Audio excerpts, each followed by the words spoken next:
ஜெபம். கிருபை நிறைந்த ஆண்டவரே, இந்த செய்தி வேலைக்காக நன்றியோடு உம்மை துதிக்கிறேன், உம்மை ஸ்தோத்தரிக்கிறேன். அப்பா, அடியனை பரிசுத்த ஆவியினாலே பலப்படுத்துங்க, உம்முடைய வார்த்தைகளை கொடுங்க, அநேகருக்கு பயன் கிடைக்க உதவி செய்யுங்க. இயேசுவின் நாமத்தினாலே ஜெபிக்கிறேன், ஜீவனுள்ள பிதாவே, ஆமென். கிறிஸ்துவுக்குள் அன்பானவர்களே, இன்றைய செய்திக்காக எடுத்துக்கொண்ட தலைப்பு அவருடைய சத்தியம் உனக்கு பரிசையும் கேடகமுமாய் இருப்பதாக.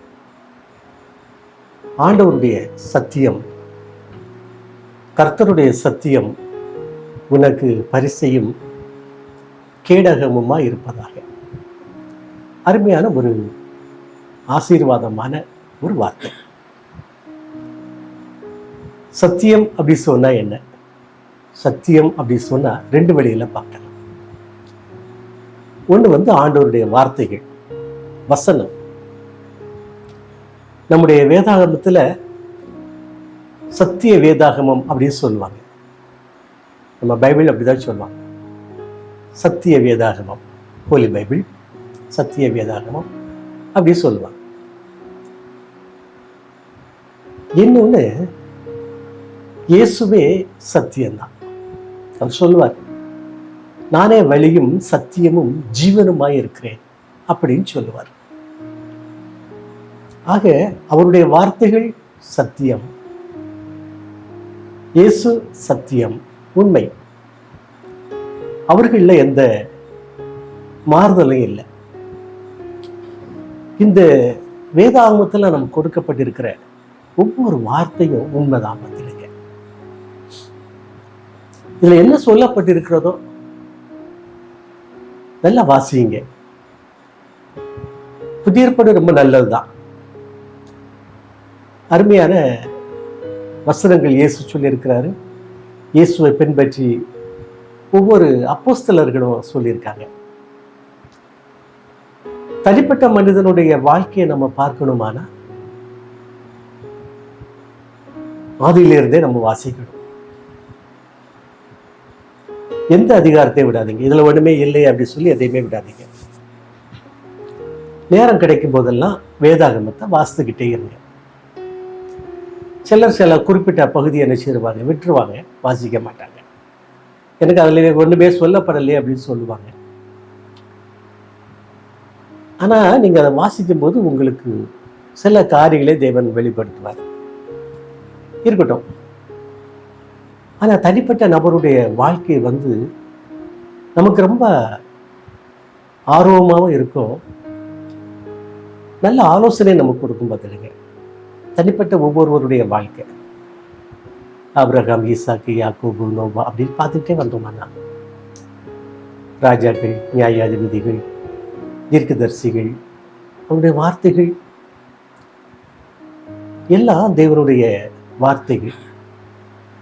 தேவன் நமக்கு கொடுத்திருக்கிறார் அருமையான அனுபவங்கள். இது நமக்கு கேடகமாக இருக்கும், பாதுகாப்பு. கேடகம் அப்படி சொன்னா என்னது? பாதுகாப்பு.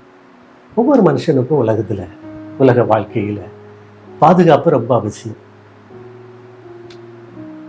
தேவனுடைய ஆசீர்வாதம் நமக்கு பாதுகாப்பானதுதான். நம்ம கொடுக்குற தேவனுடைய ஆசீர்வாதத்தை நிறைய கேளுங்க. ஒவ்வொருவருக்காக கேளுங்க. குடும்பத்தில் எத்தனை பேர் இருக்காங்களோ அத்தனை பேருக்காகவும் தனிப்பட்ட முறையில் ஆழ்ந்த உள்ளத்தோடு ஆண்டவரை அணுகி கேளுங்க. நீங்கள் கேட்பவர்களை எல்லாம் பெற்றுக்கொள்வீர்கள். வேற யாருக்காக நீங்க ஜெபிக்கணும்னு நினைக்கிறீங்களோ அவங்களுக்காக ஜெபிங்க. அவனுடைய உங்க உள்ளத்துல ஒரு பாரத்தை கொடுப்பார். நிச்சயமா தேவனுடைய பிள்ளைகளே, ஒவ்வொரு இடங்களுக்கும் நீங்க போகும்போது கொஞ்சம் ஆண்டவரோட பேசிக்கிட்டே போங்க. சில காரியங்களை குறித்து ஆண்டவர் உங்களோடு பேசிக்கிட்டே வந்துட்டு இருப்பார். யார் யாருக்கெல்லாம் ஜெபிக்க சொல்றாரோ ஜெபிங்க. திரும்ப அவங்களுக்கு அது ஹேபிட் ஆயிரும். பார்க்கிறவர்களுக்காக ஜெபிக்கிற ஒரு ஹேபிட் ஆயிரும். நல்லவங்க பொல்லாதவங்க நீங்க எதையுமே நீங்க கண்டுக்காதீங்க. ஆண்டவருடைய வசனத்தை யார்கிட்டயாவது பேசணும் அப்படிங்கிற ஒரு எண்ணம் உங்களுக்கு இருக்கா? அவங்க நல்லவங்களா பொல்லாதவங்களா அப்படிலாம் பார்க்காதீங்க. ஏற்றுக்கொள்வார்களா ஏற்றுக்கொள்ள மாட்டாங்களா அப்படின்னு பார்க்காதீங்க. ஏற்றுக்கொண்டா ரைட்டு, ஏற்றுக்கொள்ளலாம் நீங்கள் திரும்பி வந்துடுங்க. யார்கிட்டுமே நீங்கள் தவறான பார்வை பார்க்க வேண்டாம். ஆனால் நீங்கள் பேசணும்னு நினைக்கும் போது ஆண்டவர் உங்களுக்குள்ளாக ஒரு எழுப்புதலை கட்டளையிடுவார். நீ பேச வேணுமா வேண்டாமா அப்படின்னு சொல்லிட்டு நிச்சயமாக கட்டளையிடுவார். உங்களுடைய சிந்தனையில் கலக்கம் இல்லாமல் இருக்குமானா நிச்சயமாக ஆண்டவர் என்ன செய்வார்? உங்களை பேச சொல்லுவார். வேண்டான்னா நிப்பாட்டிக்குவார், வேண்டான்னு சொல்லிடுவார். அதற்கு உங்களை அனுமதிக்க மாட்டார். நிறைய காரியங்களை நம்ம பார்த்துக்கிட்டே வரலாம். இயேசு சொல்றாரு, நானே வழியும் சத்தியமும் ஜீவனுமாய் இருக்கிறேன் அப்படின்னு சொல்றாரு. நான் சத்தியம் அப்படின்னு சொல்லி சொல்றாரு. வேத வசனங்களும் சத்தியம்தான். இயேசு தன்னையும் சத்தியம், உண்மை, உண்மைக்கு மாற அவர்கிட்ட எதுவுமே இல்லை. நல்லா யோசித்து பாருங்களேன். அவருடைய ஜீவியம் தேவகுமாரனுடைய இந்த ஆவிக்குரிய அந்த வாழ்க்கை, சுவிசேஷ அந்த வாழ்க்கை 3 ஆண்டுகள் தான். அந்த உலகமே அவரை பின்பற்றி நிற்குது. பார்த்தீங்களா? கிறிஸ்தவர்கள் இன்றைக்கு நல்லவங்களா இருக்காங்க. அப்பெல்லாம் அது ஆண்டவர் பார்த்து கொள்வார். ஆனால் மனம் திரும்ப வேண்டியது, பூரணமாக ஆண்டவரை பின்பற்ற வேண்டியது உங்களுடைய என்னுடைய காரியம். நமக்கு கொடுத்தாச்சு. 6 அறிவு கொடுத்துட்டாரு, எல்லா விளக்கமும் கொடுத்துட்டார், கையில் வேதாகமத்தை கொடுத்துட்டாரு. நமக்கு நல்ல சத்தியம் அறிவிக்கப்படுது ஆலயங்களில். இன்றைக்கு பார்த்தீங்கன்னா டிவியில் நீங்கள் எந்த டிவி எடுத்தாலும் தேவனுடைய வார்த்தைகள் இல்லாத டிவி இல்லை. உலகம் எங்கும் போகுதுங்க, உலகம் முழுவதும் போகுது. எனக்கு ஆண்டவருடைய செய்தி கொடுக்கப்படலை, எனக்கு கிடைக்கல அப்படின்னு நீங்கள் சொல்ல முடியாது இல்லையா? இருந்தும் அதை நீங்கள் கவனிக்கலை அப்படின்னு சொன்னால் அது அவர்களுடைய தவறு, அவ்வளோதான் இல்லையா? ஆண்டவர் ஒவ்வொருவருக்கும் நல்ல ஒரு வாய்ப்புகளை கொடுத்திருக்கிறார். சரி, கேட்கிற பிள்ளைகள் கொஞ்சம் கவனமாக தன்னுடைய வாழ்க்கையை மாற்றி அமைச்சுக்கிறார். ஒவ்வொரு செய்தியை வச்சும் தன்னுடைய வாழ்க்கையை மாற்றி அமைச்சுக்கிறார். ஆண்டவர்கிட்ட நல்ல பாதுகாப்பு கேளுங்க. கேட்கணும்னு அவசியம் இல்லை. ஆண்டவருடைய வசனத்தை நீங்கள் அப்படி பின்பற்றி கொண்டாலே அது உங்களை காப்பாற்றும். இயேசுவோடு கூட இருந்தீங்க அப்படின்னு சொன்னால் அவர் உங்களை காப்பாற்றுவார். பிதா குமாரன் பரிசுத்த ஆவியானவர் உங்களோடு கூட இருப்பாங்க அப்படின்னு சொன்னால் உங்களை கைவிட மாட்டார். ஏன்னா அவங்க தானே சத்தியம். அவர்கள் கேடகமாக இருக்கிறார்கள்.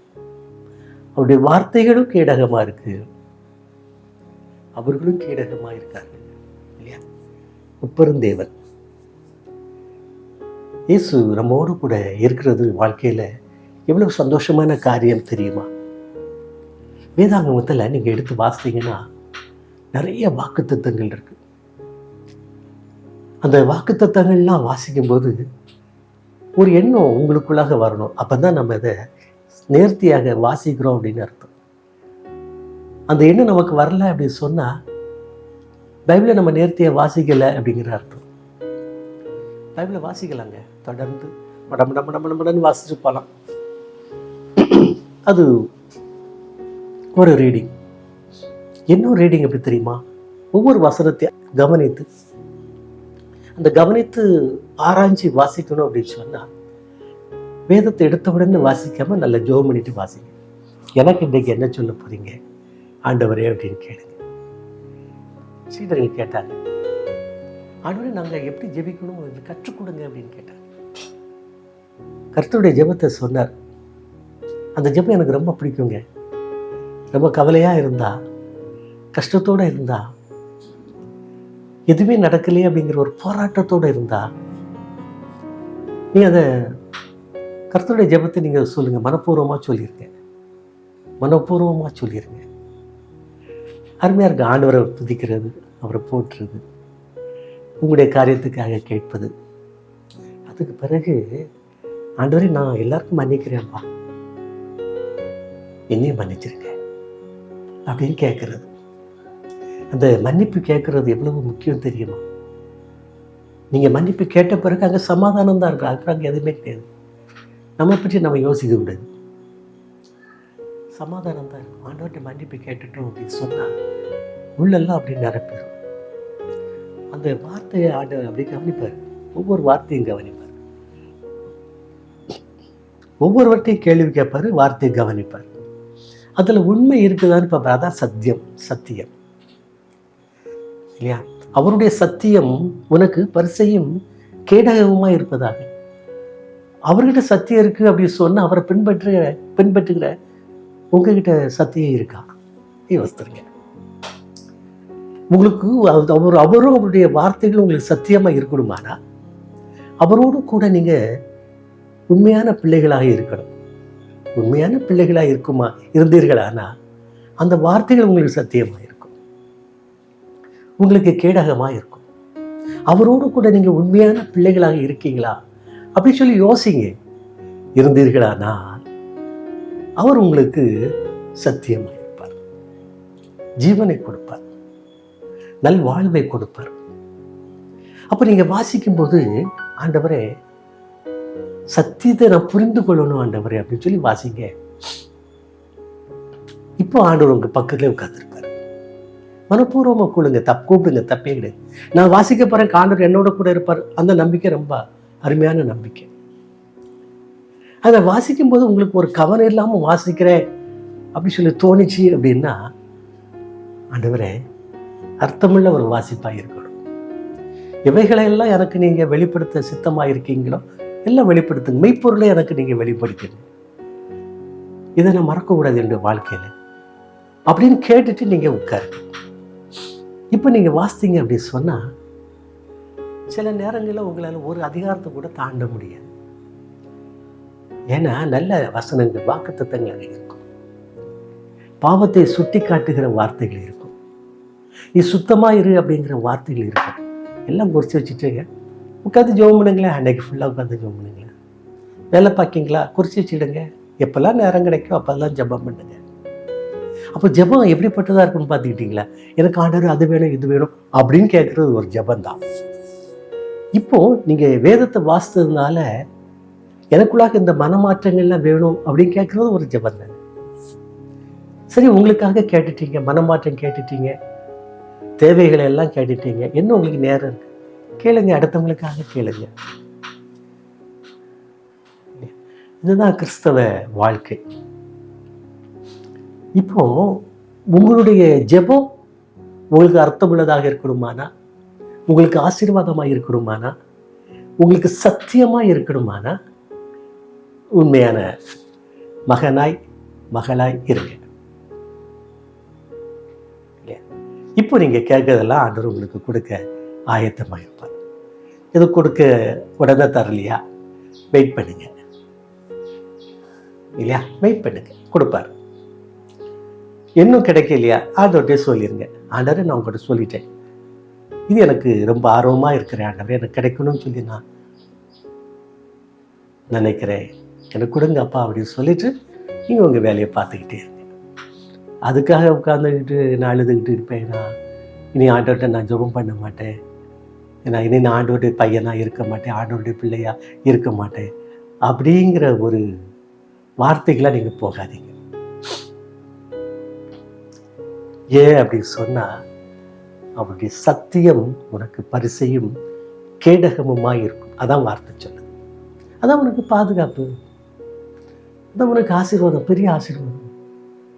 அவருடைய வார்த்தையும் உனக்கு கேடகமாக இருக்கும், அவரும் உனக்கு கேடகமாக இருப்பார். மறந்துடாதீங்க தேவனுடைய பிள்ளைகளை. எல்லாருக்கும் தேவை உண்டு, தேவையில்லாத மனிதன் கிடையவே கிடையாது. எப்படி வீட்டுக்கு வீடு வாசல் பிடி இருக்கோ அதே போல் தேவை உண்டு. இந்த வாசல் பிடிக்கல ஒவ்வொரு நாளும் ஆண்டவரே உள்ள வாங்கப்பா அப்படின்னு ஆண்டவரை கூப்பிடுங்க. உங்கள் வீட்டுக்குள்ள அவர் வந்து தங்கணுங்க. ஒவ்வொரு எல்கையிலும் அவர் இருக்கணும். உங்களுடைய மனதை திறந்து ஆண்டவருக்கு இடம் கொடுங்களேன். எவ்வளவு ஆசீர்வாதமா இருக்கும் தெரியுமா? அவர் உங்களுக்கு எவ்வளவு பெரிய கேடகமா இருப்பார் தெரியுமா? அவர் உங்களை ஆசீர்வதிக்கிற ஆண்டவர். நிறைய வாக்குத்தத்தங்கள் இங்க இருக்கு, நான் சொல்லியிருக்கேன் இல்லையா?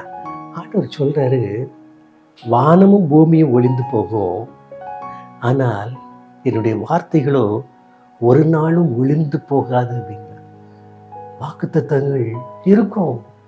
ஆண்டவருடைய வார்த்தையை பார்த்தீங்களா? வானமும் ஒளிஞ்சு போயிடும், பூமியும் ஒளிஞ்சு போயிடும், ஆனால் தேவ வார்த்தை ஒரு நாளும் ஒளிந்து போகாது, அது நிலைத்து நிற்கும். அதுல மாற்றமே கிடையாது. அதற்காக தான் சொன்னேன், என்னென்ன வாக்கு யார் யாருக்கு தேவன் கொடுத்தார், எப்படி அவர்களை பாதுகாத்து கொண்டார், அந்த வாசிக்கும் போது உங்களுக்கு கிடைக்குங்க. அவன் நல்லவன் பொல்லாதவன் அப்படிலாம் நீங்க யோசிச்சுட்டு இருக்காதீங்க. பிறரை குற்றப்படுத்துவது நம்முடைய காரியம் அல்ல. பிறரை நம்ம குற்றப்படுத்திக்கிட்டே இருந்தோம்னா ஆண்டவர் நம்மளை குற்றப்படுத்த ஆரம்பிப்பார். ஏன்னா மனுஷனா பிறந்துட்டாலே இல்லையா, குற்றம் இல்லாத மனுஷன் இல்லாதான், தவறு இல்லாத மனுஷன் இல்லாதான், குறைபாடு இல்லாத மனுஷன் இல்லை இல்லையா? ஏதோ ஒரு வழியில ஒரு குறைபாடு இருக்கும். ஆமா, கொஞ்சம் பேர் சொல்லுவாங்க, பார்த்துடுங்க, என்கிட்ட குறைவே இல்லை அப்படின்னு சொல்லுவாங்க.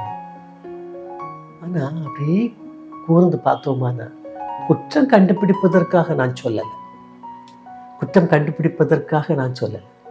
ஆனா அப்படி கொஞ்சம் கூர்ந்து பார்த்தா ஒரு சில குறைகள் இருக்கும். ஆனா அவங்க ஆசீர்வாதமா இருக்காங்க இல்லையா? ஆண்டவருக்கு ஏதோ அவங்க பிரியமா இருக்காங்க, ஆண்டவருக்கு பிரியமா இருக்காங்க அப்படின்னு நினைச்சிட்டு நான் அந்த இடத்தை கடந்து போயிடுவேன். தேவனுடைய பிள்ளைகளே, யாருக்கு விரோதமா நம்ம எதுவும் பேச வேண்டாம் இல்லையா? அப்படி பேசக்கூடிய சத்தியம் நமக்குள்ளாக இல்லை, அந்த வசனம் உங்களுக்குள்ளாக இல்லை, அந்த இயேசு உங்களுக்குள்ளாக இல்லை இல்லையா? நீங்கள் சத்தியம் உள்ள பிள்ளைகளாக இருங்க, தேவ வசனத்தால நிரப்பப்பட்ட பிள்ளைகளாக இருங்க. தேவ வசனம் உங்களுக்குள்ளாக இருக்குமானா இல்லையா, அந்த சத்தியம் உங்களை என்ன செய்யும்? விடுதலையாக்கும். உங்களுக்கு கேடகமா இருப்பார். தேவனுடைய வார்த்தைகள் எல்லாம் எப்படிப்பட்ட வார்த்தை தெரியுமா? ஜீவனுள்ள வார்த்தைங்க. அவைகளுக்கு அந்த மதிப்பை பாருங்க. பொன்னிலும் மிகுந்த பசும் பொன்னிலும் விரும்பத்தக்கவை, தேனிலும் தேன் கூட்டிலிருந்து ஒழுகும் தெளி தேனிலும் மதுரமானது. எப்படி ஆண்டவருடைய வார்த்தையை பாருங்களேன், வசனம் எப்படி இருக்கு பாருங்களேன். பொன்னிலும் பசும் பொன்னிலும் விரும்பத்தக்கவை, தேனிலும் தேன் கூட்டிலிருந்து ஒழுகும் தெளி தேனிலும் மதுரமானவை. அதை ருசித்து பாருங்கள், அதை ருசித்து பாருங்கள் அப்படி நம்ம சொல்றோம். வாசிங்க, ஆண்டவருடைய சத்தியத்தை வாசித்துக்கிட்டே இருக்கு. நான் அப்படி கவலைப்படுறேன், இப்படி கவலைப்படுறேன். தேவனுடைய பிள்ளைகளை ஒவ்வொருவரும் ஒரு கவலை உண்டுங்க. யாருதான் இல்லாத மனுஷங்க. இந்த கவலைகள்லாம் ஏன் வருது கொஞ்சம் பின்னால் நான் சொல்றேன். புரிஞ்சுக்கிட்டா? ஆண்டவர் தான் சொல்லிட்டார், நான் உலகத்தை ஜெயித்தேங்க, நான் உலகத்தை ஜெயிக்கும். உலகத்துல உங்களுக்கு என்ன உண்டு? உங்களுக்கு துன்பங்கள் உண்டு, துக்கங்கள் உண்டு, கவலை உண்டு, எல்லாம் உண்டு. நான் உலகத்தை ஜெயிச்சிருக்கேன், நீங்க ஏன் கவலைப்படுறீங்க அப்படின்னு சொல்றாரு. அந்த சீடர்கள் போன அந்த படகுல இயேசுவும் இருந்தார். இயேசு அடுத்தட்டில் போய் நிம்மதியா உட்கார்ந்துட்டு இருக்காரு இல்லையா? எல்லாரும் மேல உட்கார்ந்துட்டு இருக்காங்க. படகு போய்கிட்டே இருக்கு. திடீர்னு காற்றடிக்கு, படகு கவிழ்ந்து போகிற மாதிரி இருக்கு. சிஷ்யர்கள்லாம் கதறி அழுறாங்க, பதறாங்க. இயேசு வரார். பயப்படாதீங்க, ஏன் பயப்படாதீங்க? இயேசு இருந்தாருங்க, அந்த போட்ல இருந்தார்.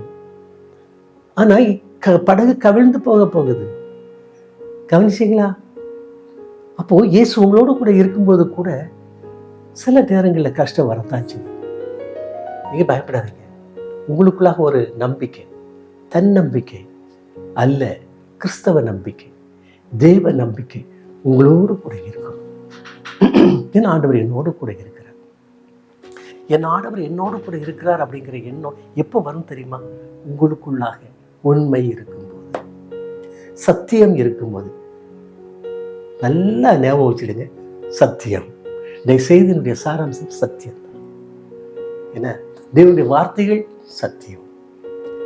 இயேசு நானே வழியும் சத்தியமும் ஜீவனுமா இருக்கேன் அப்படின்னு சொல்லி சொன்னார். அது சத்தியம், உண்மை. அப்போ உங்ககிட்டையும் என்கிட்டையும் இருக்க வேண்டியது என்னது? உண்மை. அதில் என்ன இருக்கக்கூடாது? மாற்றம் இருக்கக்கூடாது. நிறைய நிறைய அங்கங்கே எடுத்து நம்ம சொல்ல வேண்டிய இல்லைங்க. ஒரு வார்த்தை, கிறிஸ்தவ பிள்ளைகளுக்கு ஒரு வார்த்தை, நீங்கள் மாறாதீங்க. உங்களுடைய பிள்ளைகளை வளருங்க, சொல்லி கொடுத்து வளருங்க. இந்த காலத்தில் பிள்ளைங்களை எல்லாமே கையில் செல்ஃபோன் வச்சுக்கிட்டு அதை நோண்டிக்கிட்டு இதை நோண்டிட்டு அப்படியே பார்த்துட்டே இருப்பாங்க. பிஸியாக இருக்கிற மாதிரி இருப்பாங்க. ஆனாலும் சொல்ல வேண்டிய நேரத்தில் நல்லா சொல்லுங்க. காலையில், மத்தியானம், சாயங்காலம் வீட்டில் ஃப்ரீயாக இருக்கும்போது சேர்ந்து உட்காந்து சாப்பிடுங்க. பிள்ளைகளோடு கூட பேசுங்க. தேவ வசனத்தை பேசுங்க. நீங்களும் சத்தியமாக இருங்கள். உங்களுடைய பிள்ளைகளையும் சத்தியத்திற்குள்ளாக வழி நடத்துங்க. அது ஆசீர்வாதமாக இருக்கும் இல்லையா? ஆமாங்க. எல்லா இடத்துலையும் எப்போ நீங்கள் பேசிகிட்டு இருந்தாலும் சத்தியத்தை குறித்து கொஞ்சம் பேசுங்க. கொஞ்சம் நேரத்தை கொடுங்க. குடும்ப காரியங்களே பேசுங்க. அதுக்கெல்லாம் அதெல்லாம் பேசக்கூடாது அப்படின்னு சொல்லலையே. அதெல்லாம் நம்ம பேச வேண்டிய கடமை தான். குடும்பம்னு ஆகிட்டோம் இல்லையா? குடும்ப காரியங்களை பேசணும். தேவையானங்களை பேசுங்க. ஆண்டவர் அழகாக சொல்லியிருக்காரு, கர்த்தருடைய ஜெபத்தில் அன்றன்றுள்ள அப்பத்தை எங்களுக்கு இன்று தாரும் அழகாக சொல்லியிருக்காரு. நாளைக்காக நீங்கள் கவலைப்படாதீங்கன்னு சொல்லியிருக்காரு. நாளைக்காக நீங்கள் கவலைப்படாதீங்க அப்படி சொன்ன பிறகு நாளைக்காக நீங்கள் உட்காந்து கவலைப்பட்டுட்டே இருப்பீங்களா? ஆண்டோடைய பொறுப்பில் விட்டுருங்களா? அந்த நம்பிக்கைக்கு நீங்கள் வாங்கலை. அந்த நம்பிக்கைக்கு நீங்கள் வாங்கலை. ஏன் நம்ம உட்காந்து இன்னைக்கே உட்காந்து அழுதுட்டு இருக்கணும்? இன்னைக்கு எல்லா நிறைவும் உங்களுக்கு இன்னைக்கு இருக்கு. நாளைக்காக உட்காந்து அழுதுட்டு இருந்து என்ன செய்ய போறீங்க?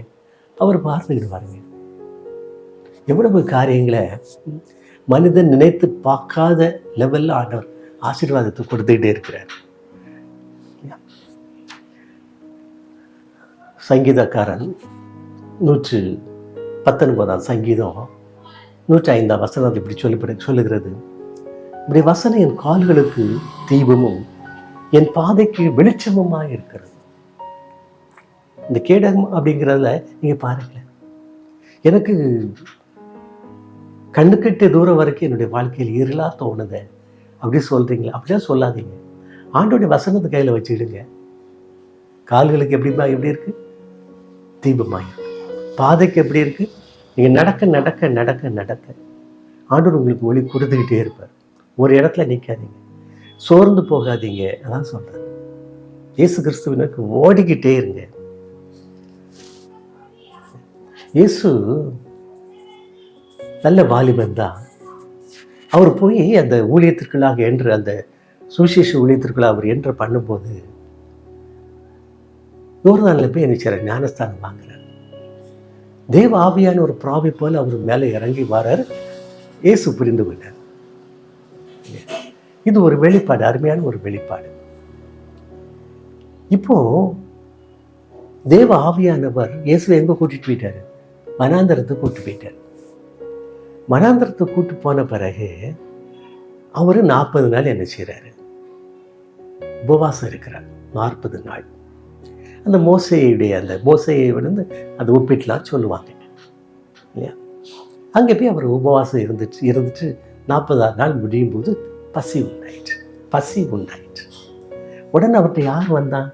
சோதனைக்காரன் வந்துட்டான். அவர் காத்துட்டே இருக்கிறாவே. இயேசுக்கு எப்போ தேவை வரப்போகுது? இப்போ பாரு வரும், 40 நாள் முடிஞ்சு போச்சு, வரும். உடனே வந்துட்டான். அப்போ உங்களுக்கு எவைகள் எது என்றைக்கு தேவையா இருக்கிறதோ பக்கத்துல யார் நிற்பான்? பிசாசு நிற்பான்னா? சோதனைக்காரன் வந்துடுவான். வந்த உடனே இயேசுகிட்ட கேட்கான், பசியா இருக்கா உமக்கு? இந்த கல்லுகளை அப்பமாக்கி சாப்பிடுமே அப்படின்னு சொல்றான். நீ சொன்ன உடனே நடக்குமே. நல்ல ஒரு வார்த்தை சொல்றான் தெரியுமா? நீ தேவனுடைய குமாரனே ஆனால். நீர் தேவனுடைய குமாரனே ஆனால். அப்போ உங்ககிட்ட வருவாங்க, நீ கிறிஸ்தவன் ஆனால், நீ தேவனுடைய பிள்ளையானா, நீ இதை செய்ய அப்படின்னு சொல்ற. அப்ப நீங்க அதை செய்யணுமா செய்யக்கூடாது அப்படிங்கிறத இயேசு கிறிஸ்து நமக்கு ஒரு நல்ல ஒரு முன்மாதிரி இல்லையா? நீர் இதை அப்பமாக்கி சாப்பிடுமே, கல்லையே அப்பமாக்கி சாப்பிடும். அப்ப ஆண்டவர் சொல்றாரு, மனுஷன் அப்பத்தினாலே மாத்திரம் அல்ல, தேவனுடைய வாயிலிருந்து புறப்படுகிற ஒவ்வொரு வார்த்தையினாலும் பிழைப்பான். வார்த்தை, தேவனுடைய வார்த்தை நமக்கு கேடகமாயிருக்கிறது. ரெண்டாவது, இல்லையா, தேவாலயத்தினுடைய உச்சிக்கு கொண்டு போயிட்டான். தேவாலயத்தில் உச்சிக்கு கொண்டு போய் அப்படியே அந்த பட்டணம் முழுவதும் காமிக்கிறான், இல்லையா. அப்போ இப்போ ஆண்டவர் எங்க நிற்கிறார்? தேவாலயத்தினுடைய உச்சியில் நிற்கிறார். சாத்தாங்க நிற்கிறார், பக்கத்தில் நிற்கிறார். இயேசு அங்க நிற்கிறார். அப்ப இயேசுகிட்ட சொல்றான், நீ தேவனுடைய குமாரனை ஆனால், தேவனுடைய அழகா சொல்றான், நீ தேவனுடைய குமாரனை ஆனால் தாழ குதியோ, மேலேருந்து கீழே குதிய. அவரும் தம்முடைய சீஷர்களை அனுப்பி உங்களுடைய பாதம் கல்லில் இடராதபடிக்கு உங்களை ஏந்தி கொண்டு போவார்கள். இப்ப அவன் வேத வசனத்துக்கே வந்துட்டான். யாரு? சாத்தான். வேத வசனத்துக்கே வந்துட்டான். அவர் தம்முடைய தூதர்களை அனுப்பி உங்களுடைய பாதம் கல்லில் இடராதபடிக்கு உண்மை சுமந்து கொண்டு போவார்கள், கிளம்பினோம். அப்போ ஆண்டவர் சொன்னார், இயேசு சொன்னார், உன் தேவனாகிய கர்த்தரை பரீட்சை பார்க்காதிருப்பாயாக என்றும் எழுதியிருக்கிறது. அப்போ வேதாகமத்தை பற்றி பேசும்போது நீங்கள் எவ்வளோ தெளிவாக இருக்கணும் பார்த்தீங்களா? எவ்வளோ தெளிவாக இருக்கணும் பார்த்தீங்களா? வசனம் சத்தியமாயிரு. அதான் இன்றைக்கும் அன்றைக்கு கூட இன்றைக்கு அதில் மாறுதலே கிடையாது. அடுத்தால இன்னொரு இடத்துக்கு கூட்டிட்டு போயிட்டான். மலை என்று உச்சிக்கு கூட்டிட்டு போயிட்டான். உச்சிக்கு கூட்டிட்டு போயிட்டு அந்த ராஜ்யங்களை எல்லாம் காமிக்கிறான். அவைகளுடைய மகிமைகளை காமிக்கிறான். காமிச்சிட்டு, இல்லையா, என்னை தாழ விழுந்து பணியும் இயேசுகிட்ட சொல்றான், என் காலில் விழுந்து நீங்க என்னைய பணிந்து கொள்ளுங்கள், அப்போ இவைகளெல்லாம் அந்த மகிமையெல்லாம் உங்களுக்கு தருவேன் அப்படின்னு சொல்றான். அப்போ இயேசு சொல்றாரு, அப்பாலே போ சாத்தானே, உன் தேவனாகிய கர்த்தரை பணிந்து கொண்டு அவர் ஒருவருக்கு ஆராதனை செய்வாயாக என்று எழுதியிருக்கிறதே அப்படி சொன்னார் வார்த்தைகள். அப்ப கேடகம் அப்படி சொன்னா என்னன்னு, நீங்க சோதனையில் விழுந்து போகாதபடி நீங்க ஜெயித்து நிற்கணுமான, இல்லையா, சத்தியம். எந்த சத்தியம்? தேவனுடைய வார்த்தை, இயேசு. பின்பற்றுங்க, உங்களுக்குள்ளாக வைத்துக் கொள்ளுங்கள். அதுக்காகத்தான் நீங்க டெய்லி நல்லா ஜபிக்கணும், இல்லையா. மாம்ச இச்சைகளுக்கும், இந்த 3 அதில் வரும், மாம்ச இச்சைகளுக்கும் கண்களின் இச்சைகளுக்கும் ஜீவனத்தின் பெருமைக்கு என்னை விலைக்கு காத்துக்கொள்ளுங்க. இந்த இயேசு இந்த 3 சோதனை அதில் வெல்லுவார். என்னை விலைக்கு காத்துக்கொள்ளுங்க ஆண்டவரே அப்படின்னு ஜெபிங்க. ஆண்டவர் உங்களை காத்துக்கொள்வார், உங்களை ஆசீர்வதிப்பார். கிறிஸ்துவுக்கு அன்பானவர்களே, சத்தியமாய் இருங்க, உண்மையாய் நடங்க, உண்மையாய் இருங்க. மனுஷருக்கு மாத்திரம் அல்ல, தெய்வத்துக்கும் உண்மையாக இருங்க, வேதத்துக்கும் வேத வசனங்களுக்கும் உண்மையாக இருங்க. தேவன் உங்களை ஆசீர்வதிப்பார். ஜெபிப்போம்.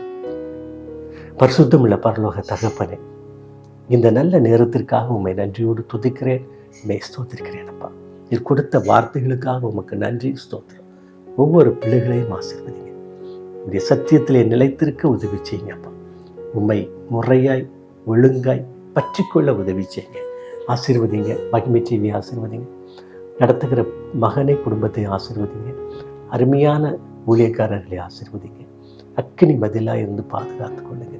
இயேசுவின் நாமத்தினாலே ஜெபிக்கிறேன், ஜீவனுள்ள பிதாவே. ஆமே ஆமே. நம்ம ஒன்று தான் ரெடி பண்ணியிருக்கேன். என்ன